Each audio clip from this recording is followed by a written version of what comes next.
Hello and welcome my dear student. GS exam mentor में आपका स्वागत है। हम बात करेंगे सीटेट 2023 गणित की। सीटेट 2023 गणित शिक्षा शास्त्र की आज पहला लेक्चर है हमारा, और हम बताएंगे कि किस तरह से क्वेश्चन हमारे बनते हैं गणित शिक्षा शास्त्र से, और किस इम्पोर्टेंट जो पॉइंट हैं उन पर चर्चा करेंगे, वो बताएंगे। और आप कॉपी और पेन लेकर बैठिए अपना, ताकि उन पॉइंटों को आप नोट कर सकें। आप जानते हैं कि जो सीटेट का एग्ज़ाम होता है उसमें पेडागोजी से रिलेटेड ज़्यादा क्वेश्चन पूछे जाते हैं। आप ये भी जानते हैं, हमने ये भी बताया था कि जीएस एग्जाम मेंटर पर ये सीटेट का पहला ऑनलाइन बैच है। तो सीटेट 2023 का जो बैच है ये हमारा पहला बैच है, इसलिए हमारी कोशिश ये है कि हम बेहतरीन से बेहतरीन, अच्छे से अच्छे कंटेंट के साथ आपको बताएं, आपको पढ़ाएं। और आपकी जिम्मेदारी है कि आप उन चीज़ों को नोट करें और उनको पढ़ें। आप 100% भरोसा रखें कि जो पढ़ाया जाएगा उससे बाहर आपके एग्जाम में नहीं आएगा, इतना हम आपसे कह सकते हैं। चलिए बिना किसी देरी की बात करेंगे हम।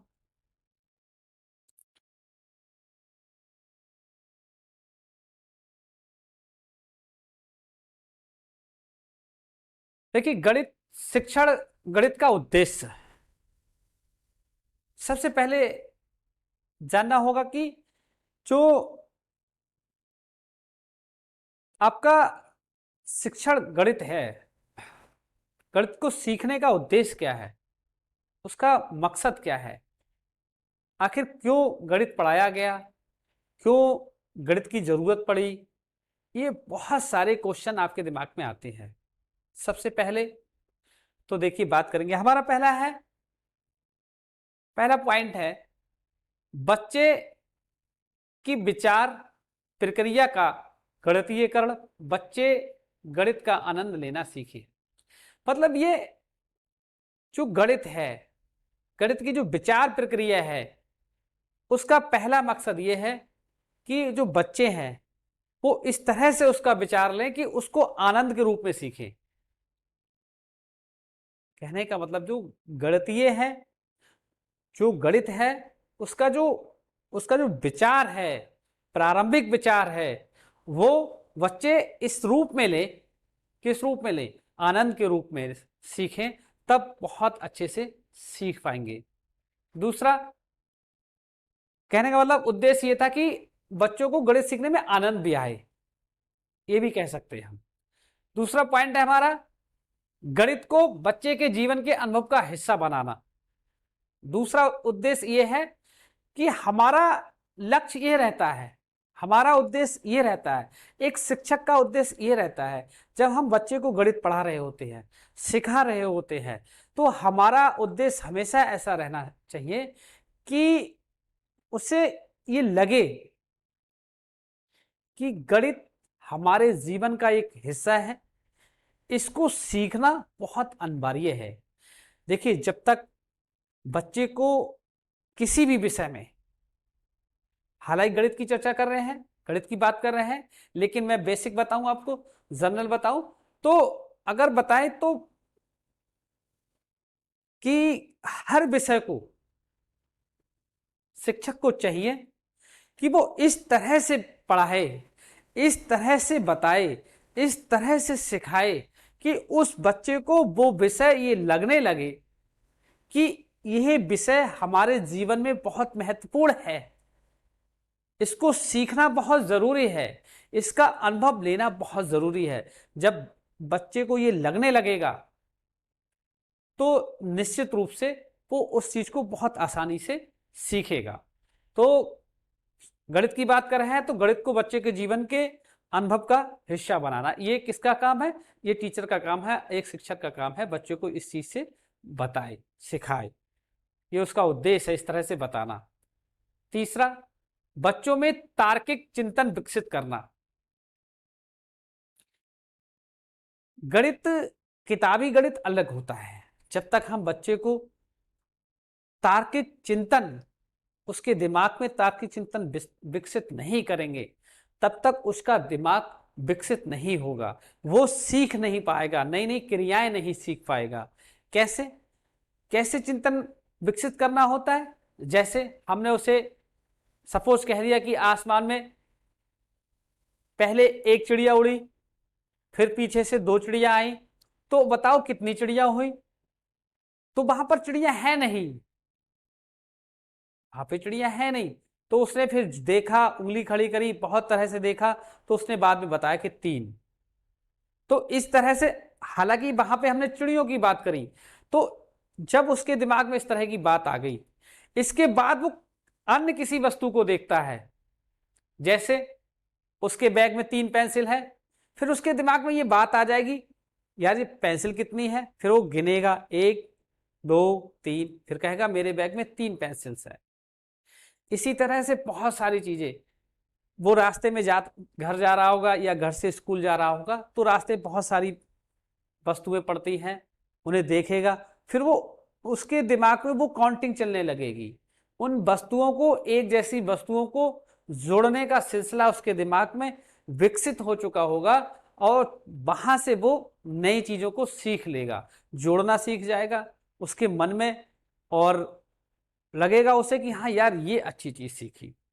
तो ये भी एक उद्देश्य होना चाहिए कि बच्चे का जो तार्किक चिंतन है उसको विकसित करना चाहिए। नेक्स्ट पॉइंट है हमारा, बच्चे गणित की मूल संरचना। ये देखिए, बच्चे गणित की मूल संरचना यानी अंकगणित, बीजगणित, ज्यामिति को समझे हैं, और त्रिकोणमिति को। कहने का मतलब क्या है कि बच्चे जो होते हैं, स्टूडेंट जो होते हैं, वो गणित की जो मूल संरचना है, गणित की जो मूल संरचना है, गणित की मूल संरचना में किसे समझते? अंकगणित को, बीजगणित को, और ज्यामिति और त्रिकोणमिति। इन सभी को वो गणित की मूल संरचना मानते हैं, समझते हैं,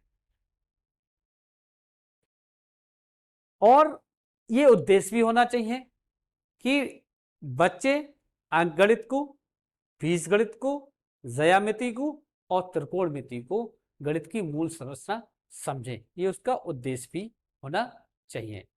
नेक्स्ट है हमारा, देखिए इस पे डेविड व्हीलर ने क्या कहा था। वो कहते हैं कि बच्चे की विचार प्रक्रिया का गणितीयकरण बहुत सारा गणित जानना होता है। मतलब ये क्या, इनका अर्थ क्या, ये कहना क्या चाहते? ये कहते हैं कि डेविड व्हीलर कहते हैं कि बच्चे की विचार प्रक्रिया का गणितीयकरण बहुत सारा गणित जानना होता है। मतलब ये, क्लास में हम बच्चे को एक चीज बताते हैं, लेकिन वो उससे संबंधित बहुत सारी वस्तुओं को जान लेता है। अगर हमने एक और एक दो जोड़ना सिखाया, तो फिर वो अन्य वस्तुओं को देखेगा, उसको जोड़ना सीख लेगा, उसको जोड़ना बताने लगेगा, तो ये बहुत सारी चीजें वो सीख लेता है। तो कहने का मतलब उसका गणितीयकरण जो होता है बहुत अधिक होता है, उसका बहुत अधिक हो जाता है, केवल जो किताबी ज्ञान होता है वहां तक सीमित नहीं रहता है, ये चीज होती है। नेक्स्ट है आपका, नेक्स्ट पॉइंट है आपका, जॉर्ज पोल्या के अनुसार विद्यालयों में गणित शिक्षण के 2 उद्देश्य हैं। क्या उद्देश्य थे? जॉर्ज पोल्या के अनुसार विद्यालयों में जो थे वो गणित के कितने उद्देश्य थे? गणित के 2 उद्देश्य थे। गणित के कितने उद्देश्य थे? 2 उद्देश्य थे। पहला उद्देश्य इनका था संकीर्ण उद्देश्य। पहला क्या था? संकीर्ण उद्देश्य। अब इसका पहला पॉइंट क्या था देखेंगे। ये उद्देश्य रोजगार योग्य वयस्कों को तैयार करने पर जोर देते हैं और सामाजिक योगदान कर सकते हैं और आर्थिक विकास। मतलब ये संकीर्ण उद्देश्य का जो पहला उद्देश्य था वो क्या था? वो ये था कि ये रोजगार योग्य वयस्कों को तैयार करने पर जोर देते हैं और सामाजिक योगदान कर सकते हैं और आर्थिक विकास। कहने का मतलब ये संकीर्ण उद्देश्य का जो मकसद था, पहला उद्देश्य था, वो ये था कि जो भी वयस्क हैं उनको रोजगार, उनके लिए रोजगार तैयार करने का जोर देते थे। मतलब ये कि जो लोग, इसका सबसे पहला उद्देश्य ये था कि वयस्कों को रोजगार मिले, किसी भी तरह से उनके लिए रोजगार प्रदान करना, उनके लिए रोजगार तैयार करना, इसका ये उद्देश्य था। प्राथमिकता के आधार पर ये पहला उद्देश्य इनका यही था कि वयस्कों को रोजगार के लिए तैयार करना।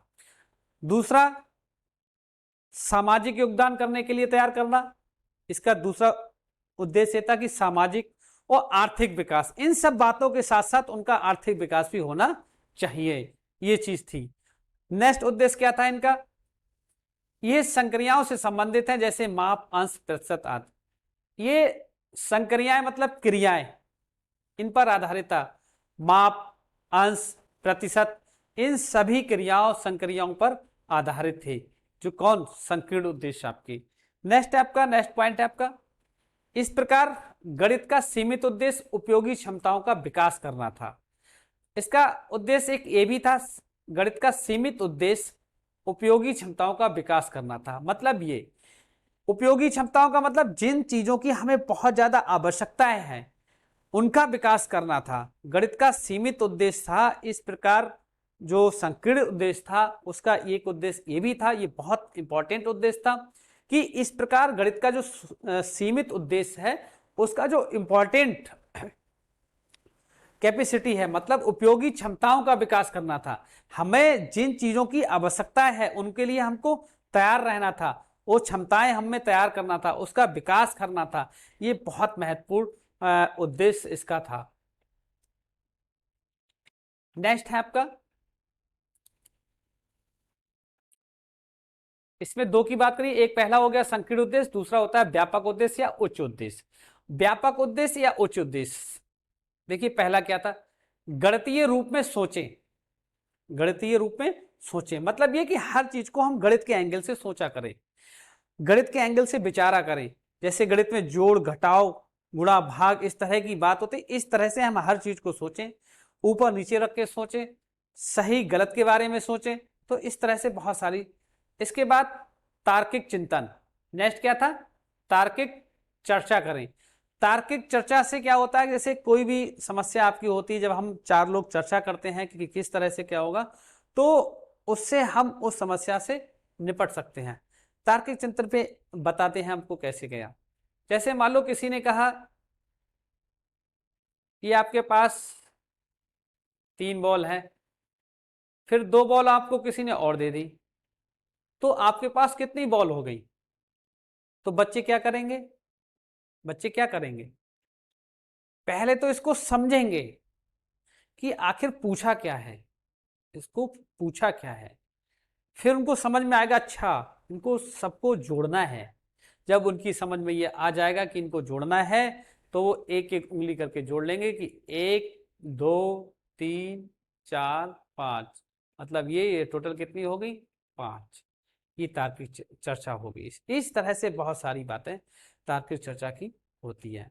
नेक्स्ट अगला पॉइंट है इसका, विश्वासों के लिए तार्किक निष्कर्ष खोजें।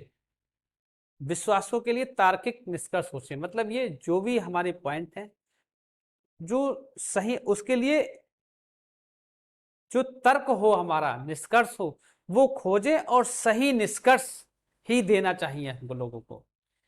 नेक्स्ट, अमूर्तता को समझें। अमूर्तता का मतलब देखिए, मूर्त क्या मतलब? जो दिख रहा है, अमूर्त मतलब जो नहीं दिख रहा है। जो नहीं दिख रहा है उसके बारे में हमें सोचना चाहिए, उसके बारे में हमें समझना चाहिए। इस चीज को भी व्यापक उद्देश्य में रखा गया था। नेक्स्ट पॉइंट है आपका, किसी समस्या का समाधान खोजें। अगर कोई हमारे पास प्रॉब्लम है, कोई हमारे पास समस्या है, तो उस समस्या का हमको समाधान खोजना चाहिए, हमको हल खोजना चाहिए। और हल खोजने के लिए उस पर चिंतन और मंथन बहुत जरूरी है। जब हमारे पास कोई समस्या है तो हम उस समस्या के बारे में जरूर चिंतन करें, जरूर मंथन करें, और जब उस पर विचार करेंगे मंथन करेंगे तो वो निश्चित रूप से आप माने कि उस समस्या का समाधान निश्चित रूप से आप खोज लेंगे। ये होता है उच्च उद्देश्य का उद्देश्य। जो व्यापक उद्देश्य होते हैं उसमें ये महत्वपूर्ण उद्देश्य है, जब हमारे सामने कोई समस्या है तो उस समस्या से हम कैसे दूर करें, उस समस्या को कैसे हल करें, उसके लिए जरूरी है कि हम उस समस्या को समझें, उसको चिंतन करें, मंथन करें, विचार करें। जब ये सब बातें करेंगे तो निश्चित रूप से आप माने कि हम उस समस्या का हल खोज सकते हैं, और खोज निश्चित रूप से खोज निकल आएगा उसका। नेक्स्ट पॉइंट है आपका बल संसाधनों का विकास करना।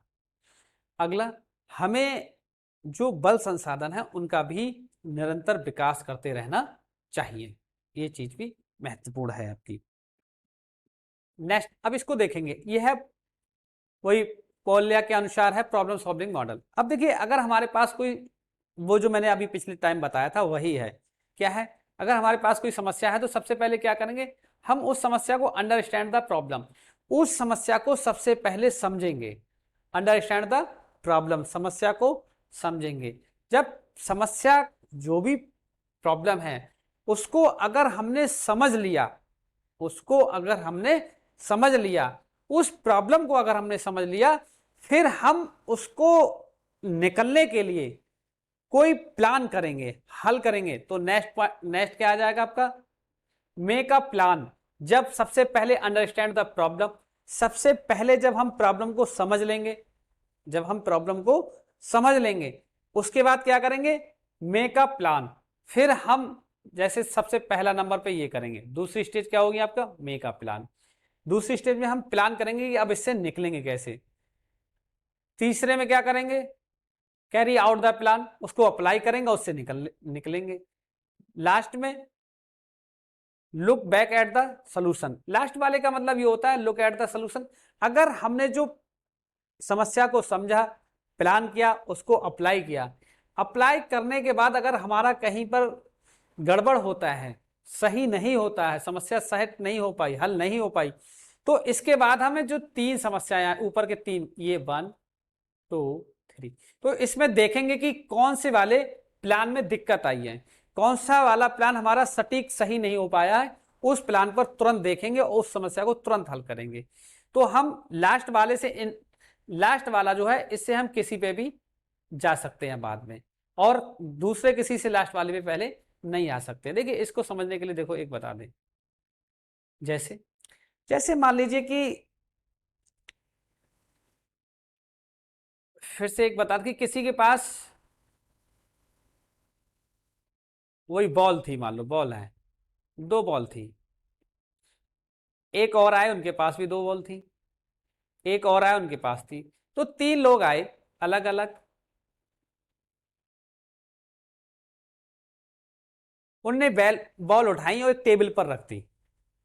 बच्चे सामने बैठे हैं और बच्चों से पूछा कि बताओ, ये जो बॉल आपकी रखी है सामने, ये सारी बॉल कितनी है, टोटल बॉल्स अगर पूछे तो ये टोटल बॉल्स कितनी हैं जो तीनों लोगों के अलग अलग द्वारा लाई गई हैं। अब सबसे पहले क्या होगा, सबसे पहले ये होगा अंडरस्टैंड द प्रॉब्लम।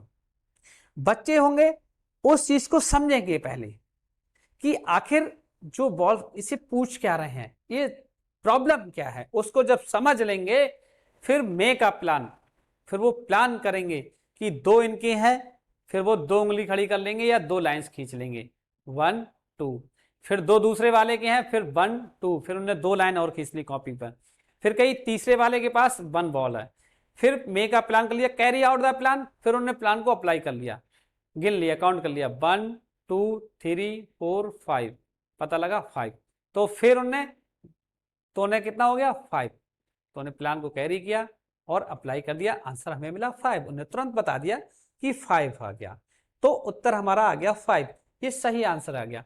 अगर यहीं पर सपोज 5 की जगह 4 आ रहा होता तो वो फिर से जाते मेक अ प्लान पर जाते या वापस कैरी आउट द प्लान पर जाते, चेक करते कि हमारी कोई बॉल छूट तो नहीं गई है, छूट गई तो उसे लिखेंगे, फिर से ऐड करेंगे। तो ये होता है आपका, ये प्रॉब्लम सॉल्विंग मॉडल होता है, इससे रिलेटेड क्वेश्चन आपका एग्जाम में पूछा भी जाता है। मैं अभी आपको ये जो कहना चाहिए कंटेंट है इनको बारे में बता रहा हूं, इसके जस्ट बाद प्रैक्टिस सेट कराऊंगा और बहुत प्रैक्टिस क्वेश्चन कराऊंगा। इससे पहले मैं आपकी जो थ्योरी है उसको समझा दूं, जो उसके कंटेंट हैं उनको बता दूं, ताकि आपको कोई दिक्कत नहीं हो उनको समझने में और किसी भी तरह से। जब आप कॉन्सेप्ट आपका क्लियर होगा तो निश्चित रूप से आप माने कि किसी भी तरह का जब कोई क्वेश्चन आएगा तो आप देखकर हल कर देंगे इस तरह के क्वेश्चनों को। एनसीएफ 2005 के अनुसार देखिए, ये इंपॉर्टेंट है, इसको अच्छे से समझेंगे। पहला पॉइंट इसके अनुसार क्या था? इसके अनुसार था सभी बच्चों में संख्यात्मक सुनिश्चित करना प्रारंभिक शिक्षा के सार्वभौमिकीकरण का एक महत्वपूर्ण पहलू है। देखिए, सभी बच्चों में संख्यात्मकता निश्चित करना, मतलब संख्या के मान है उनको निश्चित करना प्रारंभिक शिक्षा में ही। दूसरा पॉइंट था इस स्तर पर प्रगति मूर्त से अमूर्त होनी चाहिए। मतलब ये कि इस अवस्था में जो है वो जो प्रगति है, जो विकास है, वो किस तरह से होना चाहिए? वो मूर्त से अमूर्त की ओर होना चाहिए। मतलब ये, पहले हम मान लो 2 पेन थे, मेरे पास पेन नहीं है दूसरा, वरना बता देता। अगर ये देख लो, ये एक उंगली उससे बच्चे से बोला एक ये उंगली है, दूसरा बोला ये एक उंगली है, एक और एक कितना हो गए? ये दोनों कितने हो गए? तो वो कहेगा एक और एक दो, कहेगा 2 उंगली। तो उसने देख कर जोड़ना सीखा, उसने देख कर जोड़ना सीखा, ये हो गया मूर्त। मूर्त से अमूर्त की ओर। अब हमने हाथ हटा लिए, पैर हटा लिए, वस्तुएं हटा ली, बिना कुछ दिखाए उससे पूछा सीधे सीधे, खड़े हो जाओ, बताओ एक और एक कितना होता है? फिर वो कहेगा, अब उसके पास ना तो 2 उंगली है दिखाने के लिए, ना किसी ने उसे उंगली दिखाई, ना उसे किसी ने पेन दिखाए, ना उसे किसी ने बॉल दिखाई, कुछ नहीं, सीधा पूछना है कि खड़े हो जाओ बताओ। तो वो कहेगा एक और एक 2। तो ये क्या हुआ? बिना देखे जब बताया गया, बच्चे के द्वारा जब बिना देखे बताया गया, तो वो क्या हुआ? वो हुआ अमूर्त। और जब पेन या पेंसिल लेकर पूछा गया तो वो हुआ मूर्त। आप समझ गए? ये बहुत इंपॉर्टेंट है, इनको आप समझते चलें और नोट करते चलें एक एक टॉपिक को। मैं बहुत सरलता के साथ और सहजता के साथ पढ़ा रहा हूं और बता रहा हूं। आप निश्चित रूप से माने कि आप निश्चित रूप से माने, आपको सीटेट 2023 में जब आप एग्जाम देने जाएंगे तो आपको एक भी ऐसा प्रश्न नहीं मिलेगा जो हमारे द्वारा नहीं कराया होगा। कोई भी ऐसा एक क्वेश्चन नहीं मिलेगा जिसका कंटेंट हमारे द्वारा बताया गया नहीं हुआ। ऐसा कहीं नहीं होता है कि सब लोग सीधे सीधे प्रैक्टिस कराने लगते हैं। हम इसीलिए सबसे पहले आपको जो थ्योरी है, जो कॉन्सेप्ट है, वो क्लियर कराने आए हैं। इसके बाद हम लगातार आपके प्रैक्टिस सेट कराएंगे बहुत अच्छे। नेक्स्ट है आपका आकार, स्थानिक समझ, पैटर्न, मापन जैसे गैर संख्या क्षेत्रों को प्रोत्साहित करें और डेटा हैंडलिंग। मतलब ये वस्तु आकार के आधार पर बताइए किस साइज की, आकार पे भी उसे ज्ञान देना चाहिए। स्थानिक समझ, जहां पर बच्चा रह रहा है, जिस जगह रह रहा है, वहां पर जिन चीजों की आवश्यकता है उसकी समझ होनी चाहिए। पैटर्न होना चाहिए। मापन, जैसे मापन का मतलब क्या है? जैसे कहा कि दूध ले आओ, 1 लीटर दूध ले आओ, या उससे बोल दिया दूध ले आओ, लीटर नहीं बोला, तो ये पता होना चाहिए दूध किस में मिलता है, किलो में मिलेगा या लीटर से मिलेगा। तो किस में मिलेगा दूध? दूध लीटर से मिलेगा। तो मापन किस में हो गया? दूध का मापन किस में होगा? लीटर में होगा। तो इस तरह की बहुत सारी चीजों को हमें समझना होगा। अगला, गणितीय पहेलियां समस्या समाधान कौशल में मदद करती हैं। पता है क्या, अक्सर हमें देखिए, इसके अनुसार यह है कि बच्चों से हमें अक्सर गणितीय पहेलियां होती हैं उनको पूछते रहना चाहिए, उनको बताते रहना चाहिए और उनसे पूछना और इसके बाद उसका समाधान भी करते रहना चाहिए। उससे क्या होता है? उससे उसका जो तार्किक चिंतन होता है वो बढ़ता है, उसका कौशल बढ़ता है, उसके कौशल में मदद करता है, उसके सोचने और समझने की क्षमता बढ़ती है। तो ये बहुत महत्वपूर्ण है कि हमको गणितीय पहेलियों की चर्चा करती रहनी चाहिए, बच्चों के बीच में पूछते रहना चाहिए इस चीज की। नेक्स्ट पॉइंट है आपका, बहुत इंपॉर्टेंट पॉइंट है, बच्चे गणित से डरने के बजाय आनंद लेना सीखते हैं। देखिए, बच्चे क्या होते हैं, गणित से डर लगता है, लेकिन ऐसा नहीं है। बच्चे गणित में जब आप इस तरह की घटनाएं करेंगे, गणितीय पहेलियां पूछेंगे, स्थानिक आकार के आधार पर उन्हें बहुत सारे खेल खिलौने लाके देंगे हैं, या अन्य उनके प्रैक्टिकली रूप से आप उनसे पूछेंगे, तो बच्चों को डर नहीं लगेगा, बच्चे फिर उसमें आनंदित होने लगेंगे।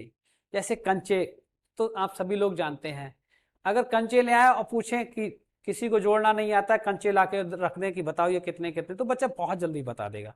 क्यों? कंचे उसका खेल का एक साधन है, कंचा एक माध्यम है, तो इसलिए वो समझ जाएगा, तो वहां से वो क्या हो, उसे मजा आएगा, आनंद आएगा। ऐसे ही वैसे कोई गोल वस्तु ले आए तो नहीं बता पाएगा किस आकार की है, और गेंद ले आए तो उससे कह दें ये गोल होती है, तो वो तुरंत कह लेगा कि गेंद के आकार की, गेंद जैसी कोई अगर वस्तु दिख रही है तो वो गोल होगी, तो उसका आकार क्या होगा, गोल होगा, नॉर्मल बता देगा। तो इन चीजों की जरूरत होती है। नेक्स्ट होता है हमारा अगला पॉइंट है, बच्चे महत्वपूर्ण गणित सीखते हैं। गणित सूत्रों से कहीं बढ़कर है। देखिए, जो हमारा दैनिक गणित होता है, जो अमूर्त गणित होता है, जो पहेलियों पर आधारित गणित होता है, वो सूत्रों से कहीं अधिक गुना बेहतरीन गणित होता है हमारा। इस चीज को ध्यान रखेंगे। नेक्स्ट है, बच्चे गणित को ऐसी चीज के रूप में देखते हैं जिसके बारे में बात की जा सकती है, जिससे संवाद किया जा सकता है, आपस में चर्चा करें, साथ मिलकर काम करें। देखिए, बच्चों के साथ कभी ऐसा नहीं करना चाहिए, गणित को बोझ के रूप में नहीं देना चाहिए। बच्चों को इस तरह से, बच्चों के साथ गणित पर चर्चा करें, संवाद करें, आपस में चर्चा करें, साथ मिलकर उनके काम करें। इस तरह की बातें होनी चाहिए गणित के साथ, तो बच्चे गणित को आसानी से समझ लेंगे और सीख लेंगे। नेक्स्ट पॉइंट है आपका, बच्चे अर्थपूर्ण समस्याएं प्रस्तुत करते हैं और उनका समाधान करते हैं। उनका समाधान करते हैं। अर्थपूर्ण का मतलब समझते हैं आप, उनका कोई ना कोई अर्थ होता है। तो ऐसे बच्चे जो होते हैं, समस्या ऐसे नहीं लाएंगे ओरल, वो ऐसी समस्या लाएंगे जिसका कोई ना कोई अर्थ होता है, उसको प्रस्तुत करेंगे, मतलब आपके सामने रखेंगे, लेकिन उसका समाधान भी बच्चे ही करते हैं। वो समाधान भी करते हैं, ऐसा नहीं है समस्या है तो हल नहीं है, वो पहले अर्थपूर्ण समस्या प्रस्तुत करेंगे, इसके बाद उसका समाधान भी बच्चे करते हैं। ऐसा करने से बच्चों की जो चिंतन होती है, तार्किक शक्ति होती है, वो बहुत तेजी से विकसित होता है। नेक्स्ट पॉइंट, बच्चे रिश्तों को देखने, संरचनाओं को देखने, तर्क करने के लिए अमूर्तन का उपयोग करते हैं। देखिए, रिश्तों को देखने, संरचनाओं को देखने, तर्क करने के लिए वो अमूर्तन का उपयोग करते हैं। अमूर्त का मतलब समझ रहे हैं, बिना किसी उसके यूज करते हैं, आप समझ गए होंगे। नेक्स्ट पॉइंट है आपका, शिक्षक हर बच्चे को कक्षा में इस विश्वास के साथ शामिल करते हैं कि हर कोई गणित सीख सकता है। देखिए, शिक्षक का कार्य ये नहीं है कि किसी बच्चे को छोड़ देना कि आप कमजोर हैं, आप गणित नहीं सीख पाएंगे, ऐसा नहीं होता है। देखिए, अगर शिक्षक कोशिश करे और समझाने की, बच्चे को पढ़ाने की, तो निश्चित रूप से बच्चा सीखेगा और बेहतरीन सीखेगा, अच्छे से अच्छा सीखेगा। तो इस चीज के बारे में ऐसा नहीं, तो हमेशा शिक्षक को ये विश्वास होना चाहिए कि कक्षा में जितने भी बच्चे बैठे हैं, प्रत्येक बच्चा, हर कोई स्टूडेंट, हर बच्चा गणित सीख सकता है। इस तरह का विश्वास जब तक टीचर को नहीं होगा, शिक्षक को मन में नहीं होगा, तब तक सभी बच्चे किसी भी विषय को अच्छे से नहीं सीख पाएंगे, और विशेषकर गणित को। तो शिक्षक की जिम्मेदारी है कि उसके मन में हमेशा ये बात रहे, या भरोसा और विश्वास रहे कि मेरी कक्षा में जितने बच्चे बैठे हैं, जितने स्टूडेंट बैठे हैं, वो सारे के सारे गणित सीख सकते हैं, और अच्छा और बेहतरीन तरीके से सीख सकते हैं। इस चीज को ध्यान रखें। नेक्स्ट पॉइंट है आपका, बच्चे गणित की मूल संरचना, ये बता चुके थे भाई, गणित की मूल संरचना क्या मानते हैं, अंकगणित, बीजगणित और ज्यामिति और त्रिकोणमिति को समझते हैं। स्कूली गणित, नेक्स्ट देखिए इसमें क्या था, स्कूली गणित मूल विषय क्षेत्र सभी एक पद्धति प्रदान करते हैं रुकावट संरचना सामान्यीकरण के लिए। देखिए स्कूलीकरण क्या होता है, स्कूलीकरण का जो गणित होता है वो एक पद्धति पर आधारित होता है। वो क्या करता है, वो एक पद्धति प्रदान करता है बच्चे को। जो जब पद्धति प्रदान करता है, रूल्स प्रदान करता है, रूल्स देता है बच्चों को, तो बच्चों की जो फिर उसमें रुकावट आने लगती है, फिर बच्चे का मन लगता है कि यार अब नहीं सीख पाएंगे, लेकिन ऐसा नहीं होता है। उससे जब समझाया जाता है तो वो हो जाता है। इस चीज को ध्यान रखेंगे।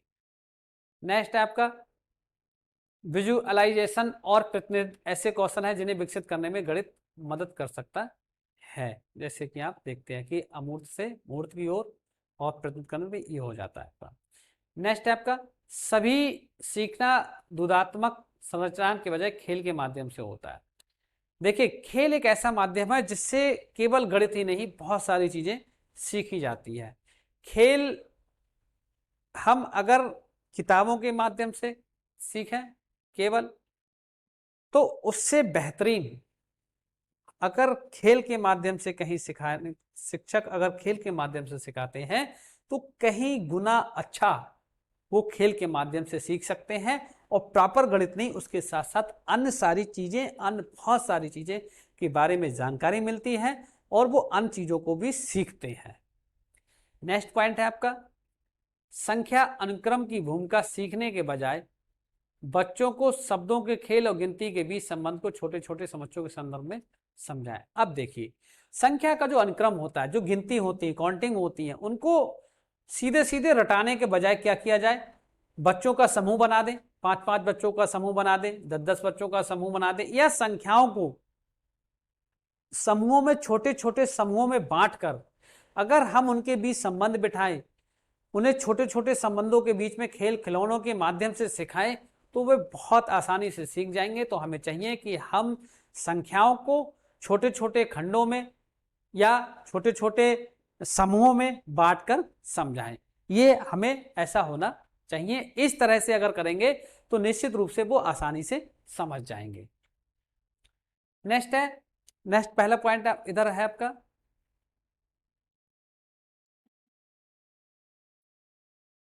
गणित खेल पहेलियों और कहानियां सकारात्मकता विकसित करने में मदद करती हैं, रवैया और गणित और दैनिक सोच के बीच संबंध बनाने में भी।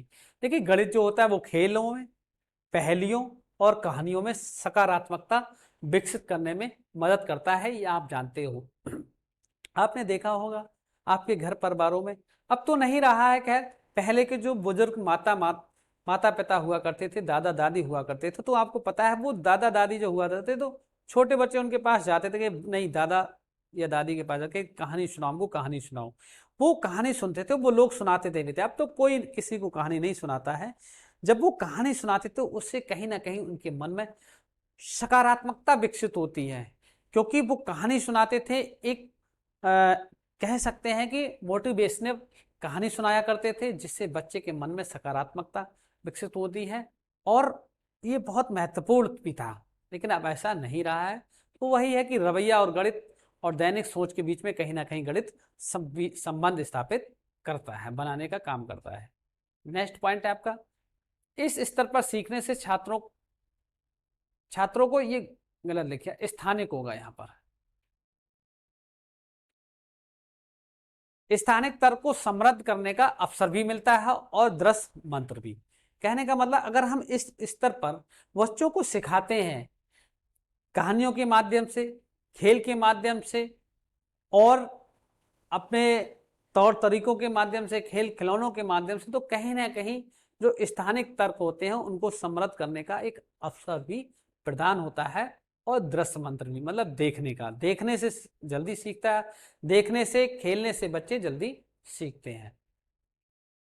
नेक्स्ट एंड लास्ट पॉइंट है एनसीएफ 2005 सीखने की रचनावादी दृष्टिकोण पर बल देता है। क्वेश्चन ये पूछा जाता है कि एनसीएफ 2005 सीखने की किस दृष्टिकोण पर बल देता है। ये एक नंबर क्वेश्चन बहुत कई बार पूछा गया आपका, किस दृष्टिकोण पर बल देता है। तो किस दृष्टिकोण पर बल देता है, तो आपको बताते रचनावादी दृष्टिकोण पर बल देता है, ये इंपॉर्टेंट है, कॉपी में आप लिख लें, ठीक है। बकाया देखिए, इससे ये मैं आप समझे कि बस हो गया, ऐसा नहीं है। ये मैं कोई आपको थ्योरी नहीं पढ़ाता है, कोई आपको कॉन्सेप्ट क्लियर नहीं कराता है, कोई आपको इस तरह के कंटेंट नहीं लाता है, लेकिन हम लाए हैं सिर्फ आपके लिए, ताकि आपका जो गणित है, आपकी जो गणित की समस्या है, आपके मन में जो गणित का भय है, वो दूर हो जाए बिल्कुल और बिल्कुल, ठीक है। तो आप ये मान के चलें कि निश्चित रूप से हम एक एक कंटेंट, एक एक कॉन्सेप्ट आपका जब क्लियर करा देंगे, इसके बाद हम आपको प्रैक्टिस कराएंगे। तो जब प्रैक्टिस कराएंगे, जब आपके कॉन्सेप्ट क्लियर होंगे, इसके बाद जब हम प्रैक्टिस सेट लगवाएंगे आपसे और प्रैक्टिस सेट कराएंगे, तो हम बाद में आप पहले उनके आंसर लगाएंगे, तो आपको लगेगा, आपका कॉन्फिडेंस लेवल बढ़ेगा उस चीज़ से कि हाँ ये बहुत अच्छा रहा, हमने पहले कॉन्सेप्ट क्लियर कर लिए, अब हम जब क्वेश्चन लगा रहे हैं तो हमारे क्वेश्चन सही जा रहे हैं। तब आपको लगेगा, आप पहले कॉपी पेन निकाल के इस चीज़ को नोट कर लेना। बकाया अगर नहीं है तो आपको पीडीएफ प्रोवाइड करा दी जाएगी। तो क्या था, हाँ ये क्वेश्चन पूछा गया था, मैंने बताया था कि एनसीएफ 2022 किस दृष्टिकोण बल पर को बल देता है। ये क्वेश्चन बहुत कई बार पूछा गया। तो किस पर, रचनावादी। क्योंकि अब कारण क्या है, कारण यह है कि ये सक्रिय अधिगम पर, ये किस पर आधारित है, ये सक्रिय अधिगम पर केंद्रित है। ये भी महत्वपूर्ण है, ये भी पूछा जाता है कि एनसीएफ 2005 सीखने की जो रचनावादी दृष्टिकोण पर बल देता है, ये किस पर केंद्रित है। ये भी एक नया क्वेश्चन इसमें बन गया।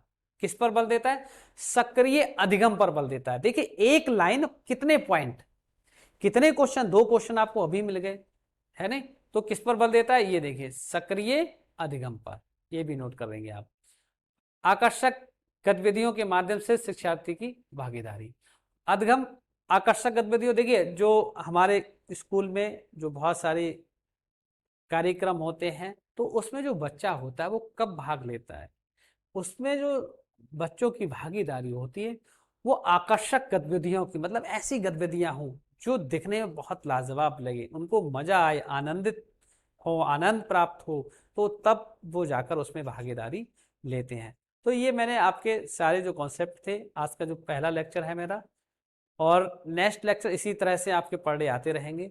और जब तक मैं कॉन्सेप्ट क्लियर नहीं कराऊंगा, इससे पहले आपका कहना चाहिए कि मैं आपको प्रैक्टिस सेट नहीं कराऊंगा, और मेरी कोशिश रहेगी कि आगामी 4-5 लेक्चर में आपके सारे कॉन्सेप्ट क्लियर करा दूं। तो इसलिए आप कॉपी पेन से ये नोट करते चलें, और एक एक नोट्स पॉइंट है आपका, एक एक पॉइंट को आप नोट करते चलें, क्योंकि ये बहुत महत्वपूर्ण और इम्पॉर्टेंट पॉइंट है। इनको अगर आपने समझ लिया, अगर एक एक पॉइंट को आपने समझ लिया, तो निश्चित रूप से आप माने कि जब हम प्रैक्टिस कराएंगे तो आपका एक एक क्वेश्चन सही जाएगा, हमसे पहले आपका उत्तर आएगा, ये मान के चलें। चलिए बहुत बहुत धन्यवाद, थैंक्स।